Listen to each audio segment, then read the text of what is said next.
This is going to be a difficult video for me to make. I'm going to try and keep this one short. I want to say that there are some serious flaws in the way that sexual abuse is taught societally. Sexual abuse is not only molestation and rape. There are different levels to sexual abuse.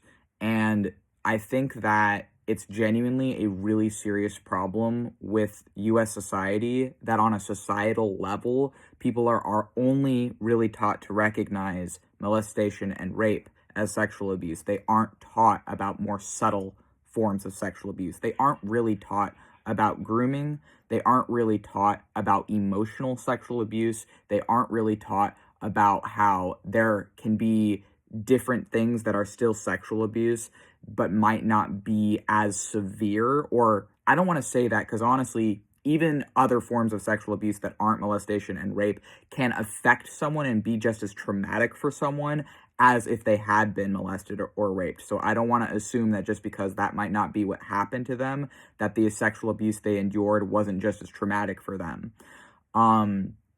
Grooming can look like being primed and conditioned for a specific ends. And on the topic of grooming, sexual grooming is not the only form of grooming. Grooming can cover a wide different forms of abuse. Sexual grooming is one type of grooming, and it also, contrary to what people are taught, does not just involve minors. It does not just involve minors. Many different demographics, including minors, are susceptible and more likely compared to other people to be groomed. The reason that we usually think about grooming happening to minors is because they are a vulnerable demographic to it. There are other demographics that are also vulnerable to that form of abuse, though. And the reason I'm making this video is that as a sexual abuse survivor myself, it deeply, deeply pains me that people truly do not grasp that there are other forms of sexual abuse besides simply molestation and rape. There are many other ways someone could be sexually abused and still be a survivor of sexual abuse besides those two things. And even if they have experienced those things, that might not be what was most painful for them. I'll use myself for this example. As someone who has experienced the more overt forms of sexual abuse that people think of when they think of sexual abuse, the emotional sexual abuse that I lived through was actually more painful for me.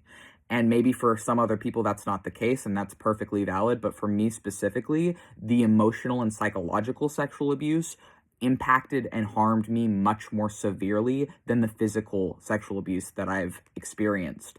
And I consistently find that the emotional and psychological components actually have hurt me worse in my specific case. So I'm making this video because I need people to start to question what society teaches them on these things and to start and dig deeper and to start to look into this, because it's not just molestation and rape. There are so many other forms and other ways that someone could be abused. And I also think that honestly, the reason that this isn't taught to people is because it helps the people abusing to control the narrative. It helps the people abusing others sexually when people don't know about other forms of sexual abuse, when they don't understand grooming, when they don't understand power dynamics, when they don't understand that sexual abuse can be emotional and psychological, and sometimes it can be non-physical, like when they don't understand that assault doesn't just mean rape and doesn't just mean molestation, when it could be someone kissing you without consent, when it could be someone sniffing your hair or your neck without consent, when it can be so many different things. And also the line on like what is versus what isn't assault, even that gets pretty blurry. And then the legal definition of those things versus the societal, like what is actually happening to people on a daily basis, can also be different and can also completely vary depending on where you live. And in the USA, in a country where over 30 states still have child marriage, I need people to understand that the laws do not protect survivors. Oftentimes they protect the abusers. And this is something that people really don't grasp, because whenever you say that you've are a survivor, they just say, why didn't you report it to the police? Not understanding that, at least in the USA, the statistics on police domestic violence are so high that a lot of people don't feel safe even talking to police. A lot of people do not feel safe even making a report because of history or current statistics or whatever it is. There are many different reasons someone would not feel safe making a report or trying to fight it legally, especially if someone lives in poverty, especially if someone doesn't have the money or the means to risk, taking someone to court. And then if they lose the case, even if it happened, if they lose the case, people, feel comfortable just not believing that person. Like, it is such a traumatizing thing to live through, and then to have to relive that trauma just to try and prove it to a judge to get court justice or whatever. It's not worth it. It's not worth it to most survivors, I would say, in this country.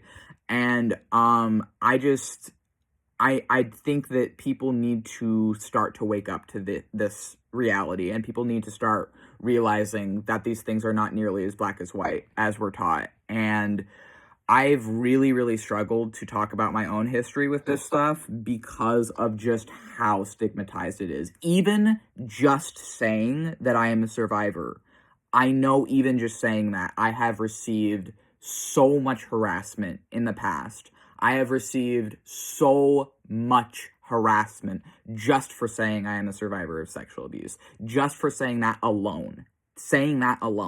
I have received so much vitriol and harassment in the past for that. And I just, a lot of times people's first impulse is just to dismiss it, is to accuse you of lying, is to do whatever. And it's like the fact that that is how people respond to someone being a survivor tells me that the way survivors are treated is 10 times worse than the way that these people who are actually going out and hurting people are being treated, because those people are upheld, enabled, and supported, whereas their survivors are just left to fend for themselves in a world that doesn't really give a crap whether we live or die.